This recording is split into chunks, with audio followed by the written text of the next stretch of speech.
Hello बच्चों, कैसे हो? बढ़िया एकदम। तो आज हम आपके लिए लाए हैं यानी मैथ का जो प्रीवियस ईयर का क्वेश्चन हम लोग पिछले वीडियो में सॉल्व कर रहे थे, उसमें का जो अगला यानी जो पार्ट है इसमें हम लोग बनाएंगे और इसमें देखेंगे कि कैसे कैसे क्वेश्चंस आ रहे हैं। उसी के बेस पर नहीं, जो ये 2023 का भी पेपर आएगा आपका, तो इसी के साथ यानी जो भी क्वेश्चंस इसमें आएगा उसके बारे में हम लोग उसके इर्द गिर्द जो भी है वह चर्चा हम लोग कर लेंगे। ठीक है। तो पिछले वीडियो में हम लगभग 10 क्वेश्चंस मैथ का बताए थे और इसमें क्या होगा कि कुछ और यानी हम लोग आगे क्वेश्चन के बारे में चर्चा करते हैं। ठीक है।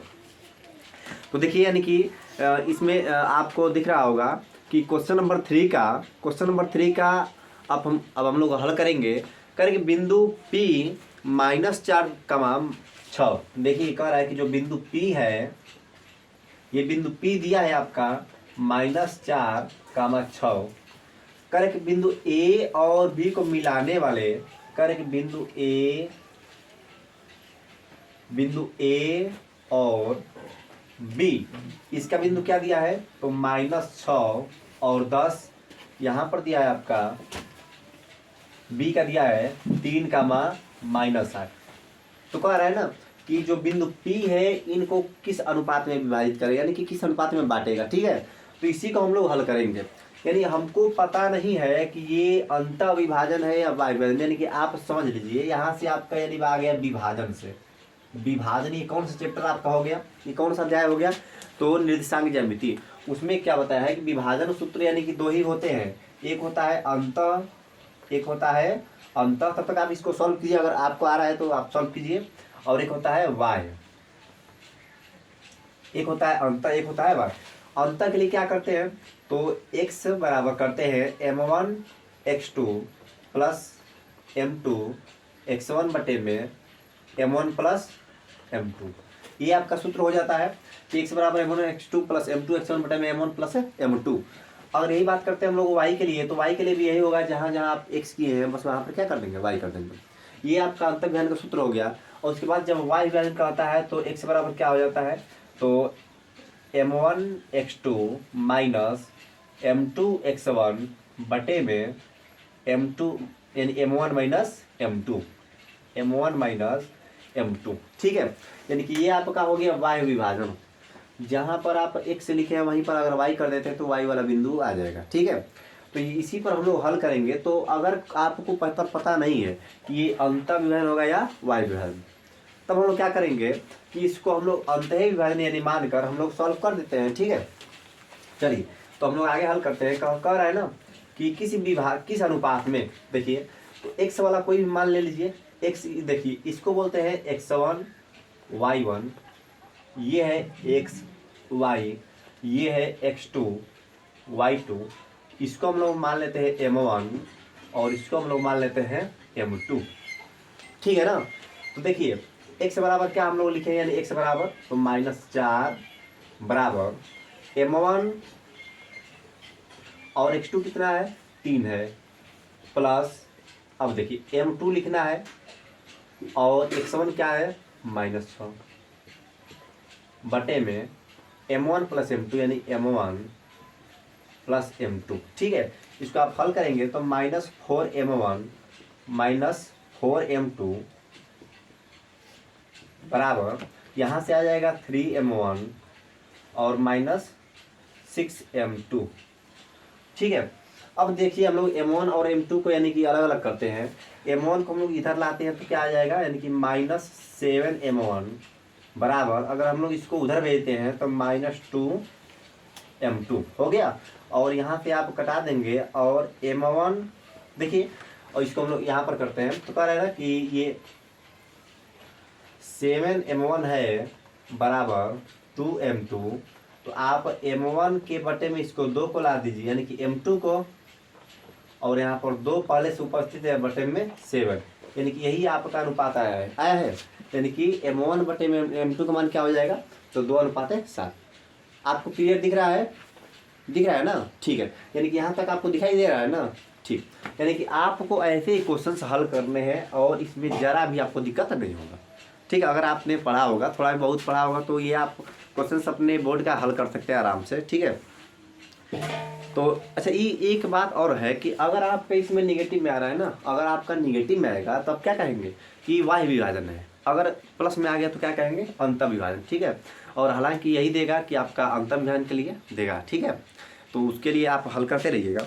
उसके बाद देखिए फिर एक अगला क्वेश्चन दिया है, कह रहा है ना कि निम्नलिखित बारंबारता बंटन का बहुलक ज्ञात कीजिए। एक चीज तय है, ध्यान दीजिए, हम ये कहना चाहेंगे आपसे, इसको मिटा दें। देखिए कह रहा है ना कि जब बहुलक पूछे, माध्यिका पूछे, समांतर माध्य पूछे, तो आपके चैप्टर से जो सांख्यिकी चैप्टर है उससे 6 से 8 नंबर का क्वेश्चन फिक्स है। ठीक है, क्योंकि उससे आपका आ सकता है दीर्घ उत्तरी में भी, यानी जो अति मतलब 6 नंबर के मार्क्स से या फिर 6 नंबर 7 नंबर की जो आते हैं, तो सांख्यिकी से आपका आ सकता है। तो वहाँ से बस 3 ही फार्मूले, यानी कि 3 और 4 यानी कि मैक्सिमम है, तो वहाँ से आप यानी कि समांतर माध्य का, और उसके बाद एक माध्यक जिसको बोलता है माध्यिका, और एक बहुलक, यानी ये 3-4 को का आप बढ़िया से रिवीजन कर लीजिए, ताकि वहाँ से आपका 8 से 10 नंबर यानी कि क्वेश्चन आना तय है। तो देखिए यही दिया है, कह रहे हैं कि वर्ग अंतराल सबसे पहले दिया है, कह रहे कि वर्ग अंतराल दिख रहा है, यहाँ से वर्ग अंतराल दिया है, क्या दिया है 10 से 25, फिर दिया है 25 से 40, 40 से 55, फिर कह रहा है कि 55 से 70, फिर उसके बाद 70 से 85, उसके बाद दिया है 85 से 100, ये हो गया। फिर उसके बाद बोला कि बारंबारता, बारंबारता आपका दिया है, कह रहा है कि 2, 3, 7, 9, 5, 4, ये आपका यानी दे दिया है। तो कह रहा है ना कि यानी आप इसका बहुलक ज्ञात कीजिए। ठीक है, आप इसका क्या ज्ञात कीजिए, बहुलक ज्ञात कीजिए। तो ध्यान दो बच्चे, यानी कि बहुलक का एक फार्मूला क्या होता है, आप मैं यहीं पर लिख दे रहा हूँ। देखिए बहुलक का फार्मूला ये होता है कि यानी बहुलक बराबर आप लिखेंगे तो यहाँ पर क्या करेंगे कि L प्लस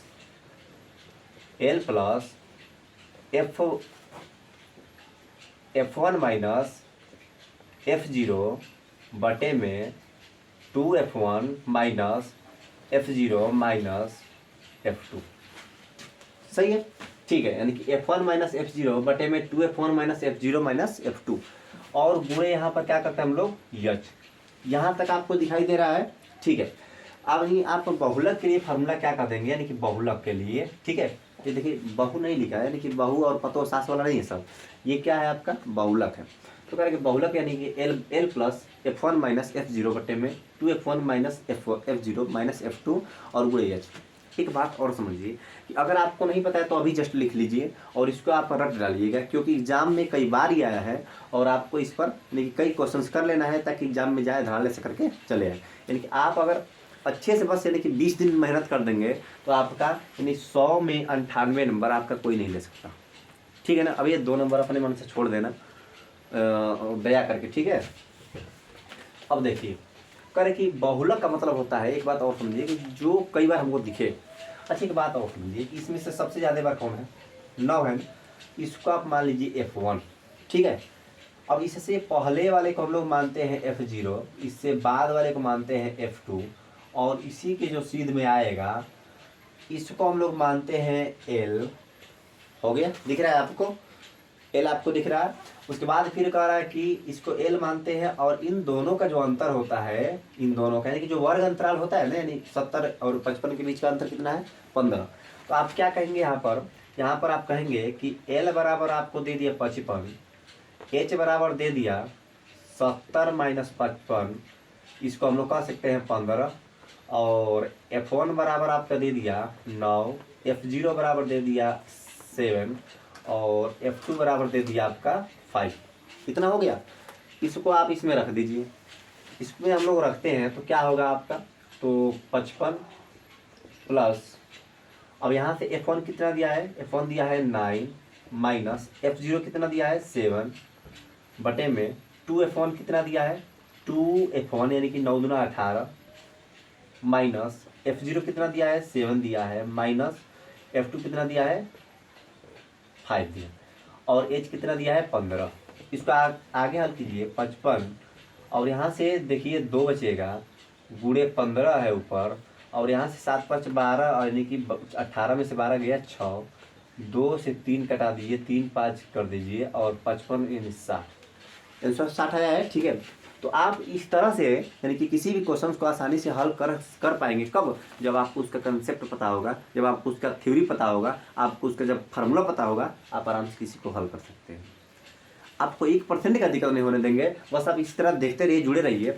और अगर आपको अगर कुछ डाउट है तो बोल दीजिए, यानी कि कमेंट बॉक्स में कमेंट कर दीजिए, हम तुरंत देख के रिप्लाई कर देंगे, ठीक है ना। या उसी पर हम एक वीडियो बना देंगे। अगर किसी भी चैप्टर में आपको अगर दिक्कत है तो आप कमेंट कीजिए। उसके बाद चलिए, आपके अभी एग्जाम के लिए 1 महीना समय है, और 1 महीना बहुत समय होता है। ठीक है, 1 महीना का मतलब क्या हो गया? 30 दिन। 30 दिन में सोचिए कि 24 घंटा बटा है, ठीक है ना। 24 के 72 यानी कि 720 घंटा।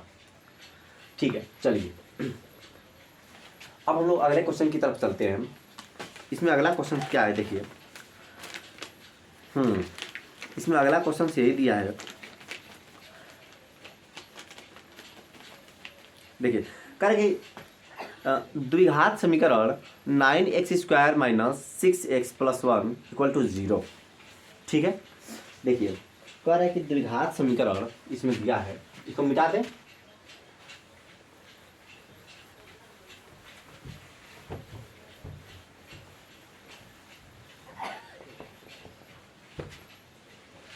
चलिए देखिए, कह रहा है कि द्विघात समीकरण 9x² - 6x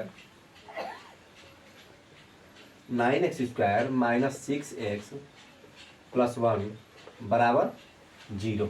ठीक है, कह रहे कि 9x² - 6x + 1 = 0।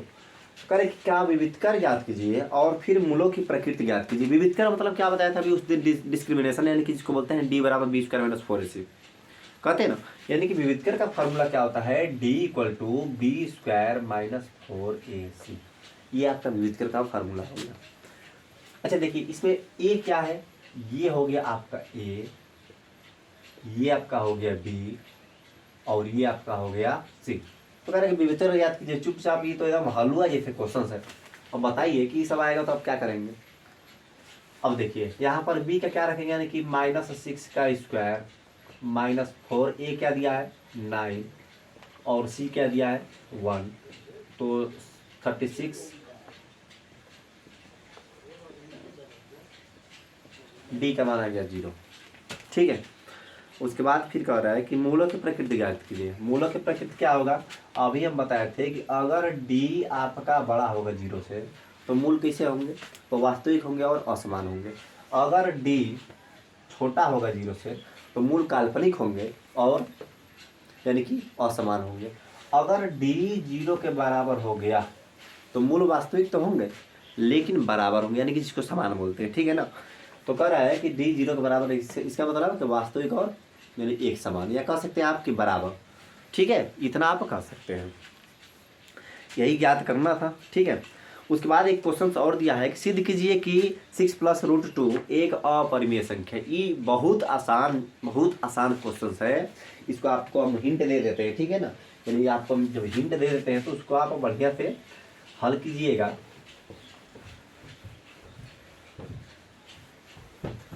चलिए देखिए, इसमें आप आगे हल करते रहिएगा, और अगर आपको जो भी चैप्टर में दिक्कत है तो आप तुरंत बेहिचक पूछिएगा, ठीक है।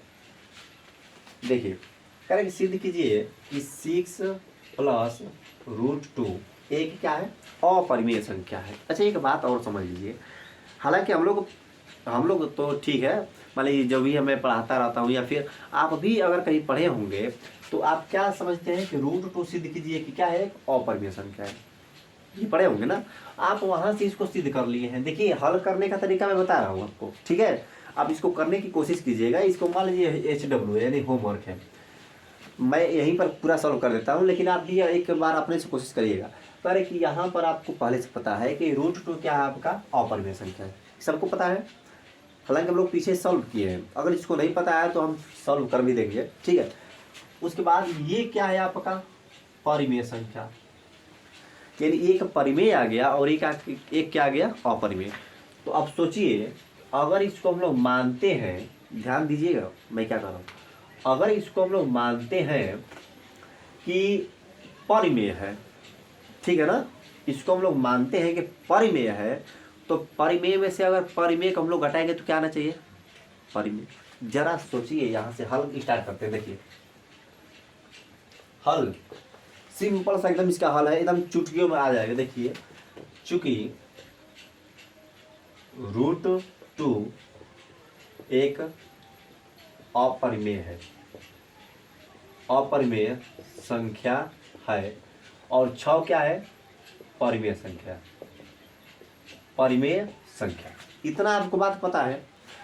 अगर इतना बात पता है तो हम लोग आगे चलते हैं। देखिए कहता है कि माना 6 + √2 एक परिमेय संख्या है, परिमेय संख्या है। देखिए भैया ये 2 नंबर का क्वेश्चन है, अब 2 नंबर हम लोग 20 लाइन नहीं लिखेंगे, बस जितना जरूरत है उतना ही हम लोग को लिखना है। जैसे कहते हैं ना कि 100 चुनार के 1 लुहार का, यानी आप किसी के 20 लाइन का हम लोग जवाब यानी 2 लाइन में 3 लाइन में लिख देंगे, हम लोग का बाकी नंबर मिल जाएगा।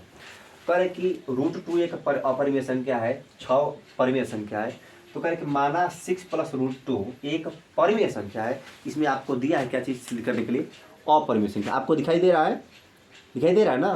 कह रहे कि सिद्ध कीजिए कि 6 + √2 यानी कि अपरिमेय है। देखिए जादू से अभी आएगा, यानी कि क्वेश्चंस को जादू से हम लोग लाते हैं, ठीक है ना? पर अपरिमेय है, तो देखिए परिमेय संख्या है तथा 6 प्लस क्या हो गया? 6 + √2 बराबर P/Q। इतना हो गया। जहां P और Q सहअभाज्य, ये आपके किताब में इसे लिखा है, ठीक है ना? सहअभाज्य है और Q = नॉट 0, यानी कि Q ≠ 0। ठीक है, इतना हो गया। तो कह रहे कि भैया अगर हम यहाँ से 6 + √2 बराबर 5 P/Q लिख सकते हैं, तो हम लोग इसको इधर ले जाके घटा देंगे ना। एक बात और मैं बोल रहा हूँ कि ये क्या है? आपका परिमेय, ये आपका अपरिमेय, ये आपका परिमेय। तो कह रहे कि अगर √2 हम लोग करते हैं तो P/Q -6 करेंगे कि नहीं करेंगे? तो आपको पता है कि परिमेय माइनस परिमेय बराबर क्या आएगा? परिमेय। किसी भी आप परिमेय संख्या को अगर परिमेय से घटाते हैं उसका मान क्या आएगा? परिमेय आएगा, ठीक है ना? तो कह रहे कि परिमेय में से परिमेय को घटाएंगे तो कितना आना चाहिए? परिमेय के बराबर। लेकिन ये क्या आपका आ गया? अपरिमेय। इधर आ गया अपरिमेय और इधर का आ गया परिमेय। दोनों तरफ से आप बराबर नहीं कर सकते, कतई नहीं कर सकते, क्योंकि यहाँ पर क्या है आपका? यहाँ पर आपका यानी अपरिमेय है और यहाँ पर क्या है? परिमेय। और ये बीच में आप बराबर कैसे लगा सकते हैं? ठीक है ना? तो इसमें अपरिमेय और परिमेय को बराबर नहीं कर सकते, इसलिए आप जो माने हैं कि जो इसके बराबर ये जो परिमेय आप माने P/Q परिमेय है, परिमेय मान लिए हैं हम लोग, वो क्या हो गया? आपका गलत हो गया। यानी यहाँ पर कहेंगे कि हमारी कल्पनाएं क्या है? गलत है, इसलिए क्या है? परिमेय ना होकर अपरिमेय है। एक बार फिर से कह रहे कि इसके बराबर हम परिमेय माने, ठीक है, लेकिन जो 6 आपका है वो परिमेय है, इसको ले जाकर उधर घटाए तो भाई परिमेय में से परिमेय घटाएंगे तो परिमेय आ गया। लेकिन √2 आपका अपरिमेय है, यानी परिमेय और अपरिमेय कभी बराबर हो ही नहीं सकता है। जब बराबर नहीं हो सकता तो भाई हमारा तो मानना गलत हो गया ना, यानी हमारी कल्पनाएं क्या है? असत्य है, और इसलिए क्या है? अपरिमेय है। ठीक है, इसको आप इतना कर दिए, ठीक है, इसको आप नोट कर लीजिए। उसके बाद नीचे लिख देना कि क्या? हमारी कल्पनाएं असत्य है, इसलिए क्या है? 6 + √2 एक अपरिमेय संख्या है। यानी इसके आगे हम लोग चलते हैं, इसके आगे हम लोग चलते हैं। तो आगे क्या है देखिए,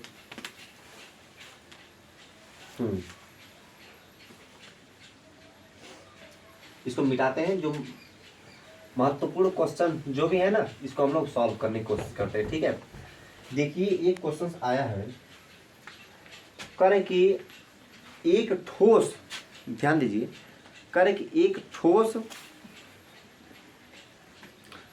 एक अर्धगोले पर खड़े एक शंकु के आकार का है। करें कि एक जो ठोस है ना, अर्धगोले पर खड़ा है,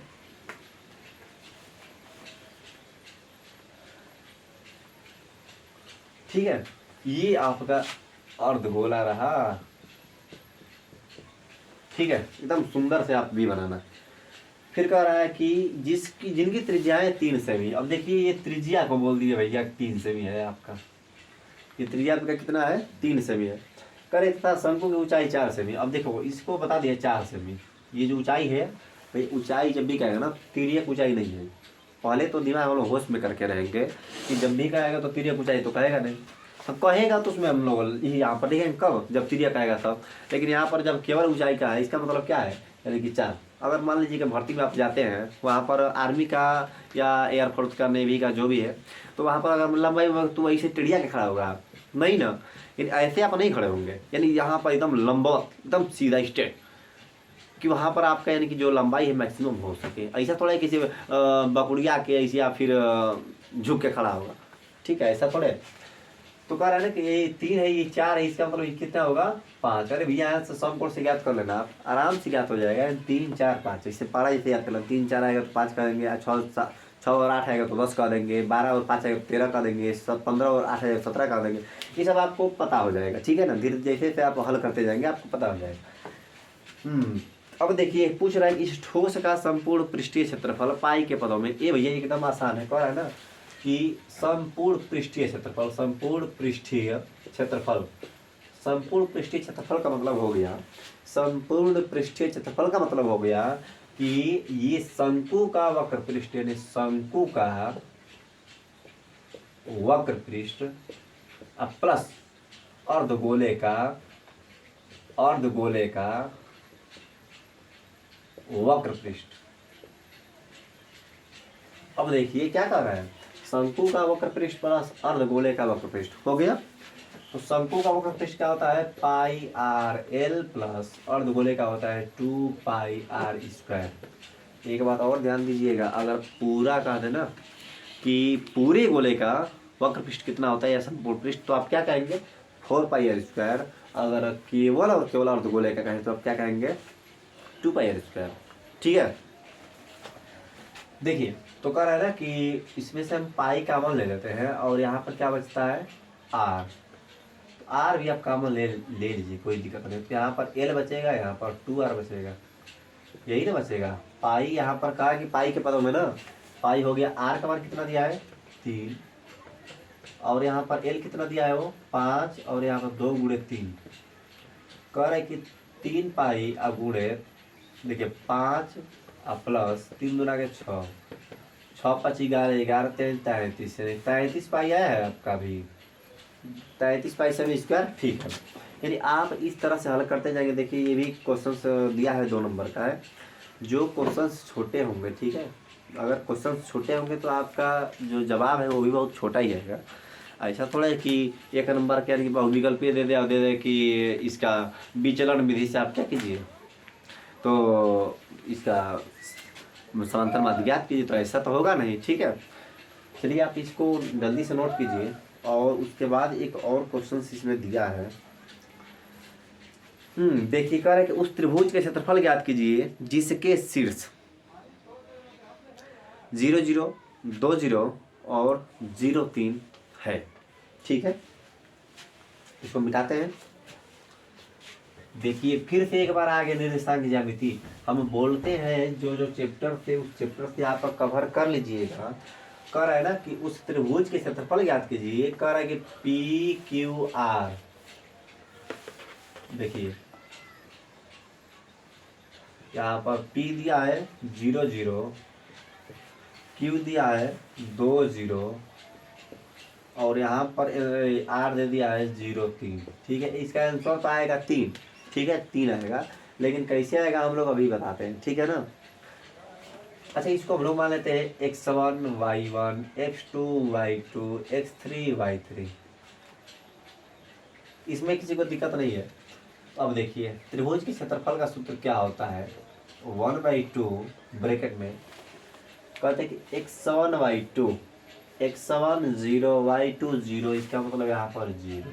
पहले तो आप फार्मूला लिखिए x1 y2 plus x2 y3 plus x3 y1, इतना हो गया, minus y1 x2 plus y2 x3 plus y3x1 bracket बंद। यही आपका यानी त्रिभुज का क्षेत्रफल हुआ। अगर आप इसमें चतुर्भुज लाना चाहते हैं तो भैया चतुर्भुज के लिए आप क्या करेंगे, सबसे पहले बिंदुओं को आप निर्देशांक की ज्यामिति में दर्शाएंगे। निर्देशांक में आप दर्शा करें, चतुर्थांश में आप दर्शा कर, मान लीजिए P यहाँ पर दे दिया है, Q यहाँ पर दे दिया है, R यहाँ पर दे दिया है, S यहाँ पर, देखिए P Q R S। तो कभी हम लोग क्रम से इस तरह से या तो मान लेंगे या फिर इस तरह से मान लेंगे। ऐसा नहीं कि यहाँ से कूद के यहाँ पर, यहाँ से कूद के यहाँ पर, नहीं। ऐसा थोड़े कि किस तरह बाराती जा रहे हैं उसके द्वार पर के पहुँच जा रहे हैं, ठीक है ना, ऐसा नहीं है। किसी तरह मिठाई से मतलब है नहीं, हम लोग गलती हो जाएगा, क्या पता कि दूसरे बारात में घुस पीट दें हम लोग को, ऐसा भी नहीं है। तरह है कि आपका P Q R इतने क्रम से होना चाहिए और उसके बाद हम लोग देखते हैं। तो अगर चतुर्भुज का भी आए तो हम बता देंगे, ठीक है। देखिए तो सबसे पहले जो आ रहा है इसको देखिए, कह रहा है कि 1/2 x1 y2 0 0 0 हो गया, प्लस y2 x3, y2 बोला है 2 और x3 बोला है यानी कि y2 नहीं, यहाँ पर x2 y3 ना, x2 यानी 2 और y3 क्या है, 2 3 6, प्लस x3 y1 यानी x3 क्या दिया है 0 और y1 दिया है 0, माइनस यहाँ पर भी y1 x2 यानी कि 0 गुणे 2 तो 0, प्लस y2 x3 तो कह रहा है कि 0 और 0 तो 0, प्लस इसका भी होगा 0 ही, ठीक है। यानी क्या दिया है कि y3 और x7 0 करके 1/2। और यहाँ पर तो हमको नहीं लगता है कि सब ये सब खत्म हो जाएगा, यहाँ पर 6 बचेगा, 2 3 6, यानी कि हम बोले थे कि इसका आंसर कितना आएगा 3। तो 3 वर्ग इकाई लिखना आप। अगर इसका आप मात्रक नहीं लिखते हैं तो आपका जो नंबर है वो संकट में पड़ सकता है, ठीक है। आप इसका मात्रक लिख दीजिएगा कि 3 वर्ग इकाई, ठीक है। हाँ, आप इसी तरह से आप क्वेश्चन को हल करते रहेंगे। हाँ, उसके बाद देखिए आप इसी तरह से क्वेश्चन को हल करते रहेंगे। और फिर एक और क्वेश्चन दिया है, बहुत ही बेहतरीन क्वेश्चन है, और इसको पर आप उम्मीद करते हैं कि आप सभी लोग लगा देंगे, ठीक है। इसको मिटा दें, इसी क्वेश्चन के बाद हम लोग बंद करेंगे, क्योंकि ज़्यादा अगर वीडियो लॉन्ग होगा तो फिर दिक्कत होगा। अगर आपको नेक्स्ट वाला चाहिए जल्दी से कमेंट बॉक्स में कमेंट कर दीजिएगा कि इसका नेक्स्ट पार्ट भी बनाइए। यानी ऐसे हम लोग क्वेश्चन को लाते रहेंगे, प्रैक्टिस चलता रहेगा और हम लोग का जो ये मैथ का क्वेश्चन है, जो डाउट्स है वो क्लियर होता जाएगा, ठीक है। हर एक टॉपिक को देख लेना है कहाँ कहाँ से क्वेश्चन आ रहे हैं। कह रहा है ना कि 3 सेमी त्रिज्या का कोई वृत्त है, यहाँ से आपका हो गया 3 सेमी। फिर क्या बोल रहा है कि एक 4 सेमी नहीं 5 सेमी त्रिज्या वाला एक वृत्त है। ये 3 सेमी हो गया और ये 5 सेमी, तो ये 3 सेमी हो गया है और ये क्या है 5 सेमी। कह रहा है कि यहाँ से एक जीवा खींचा गया है, यहाँ से एक जीवा खींचा गया है। तो बोल रहा है ना कि इस जीवे की लंबाई बताइए। यही तो बोल रहा है कि इस मतलब छोटी जो वृत्त है ना, छोटी वृत्त, इस पर स्पर्शी कहिए, अच्छा यहाँ से क्या कहिए जीवा कहिए। तो भाई छोटी वृत्त की स्पर्शी कहिए चाहे जीवा कहिए। तो कह रहा है ना कि इस स्पर्शी की लंबाई बताइए। मान लीजिए यहाँ पर पी है, क्या क्यू है, यहाँ पर ओ है, यहाँ पर आर है। तो कह रहा है कि ओ पी बराबर दिया है 5, ओ आर बराबर दिया है 3। भैया एक बात और समझ लीजिएगा, स्पर्शी और त्रिज्या के बीच में कितना इसका कोण 90 इसका। तो ये 5 दिया है, 3 दिया है, तो 4 हो ही करेगा। जब 4 ही हो गया तो ये भी कितना हो गया 4। यानी इसको कर्ण माने, इसको लंब माने, तो कर्ण के यानी स्क्वायर बराबर लंब का स्क्वायर प्लस इसको मान लीजिए पी आर का स्क्वायर। 25 बराबर 9 प्लस पी आर का स्क्वायर, और यहाँ पर इधर लाओगे घट जाएगा पी आर का स्क्वायर, और 4 का स्क्वायर है पी आर का स्क्वायर, कट गया। यानी पी आर का मान आपका हो गया 4। पी आर बोल रहे हैं, पी आर नहीं बोल रहे हैं, ठीक है ना। हाँ पी आर बोल रहे हैं। चलिए अब देखिए ये पी आर हो गया आपका 4, तो भैया ये भी 4 हो जाएगा क्योंकि बराबर बराबर भागों में बांटता है, ठीक है। और ये पूरा पी क्यू का माप कितना हो जाएगा, तो 4 4 8 सेमी। तो यही हम लोग क्वेश्चंस को करते रहेंगे, ठीक है। उसके बाद आज तक इतना ही, और इसके आगे नेक्स्ट वीडियो में। तब तक के लिए सभी को जय हिंद, बाय।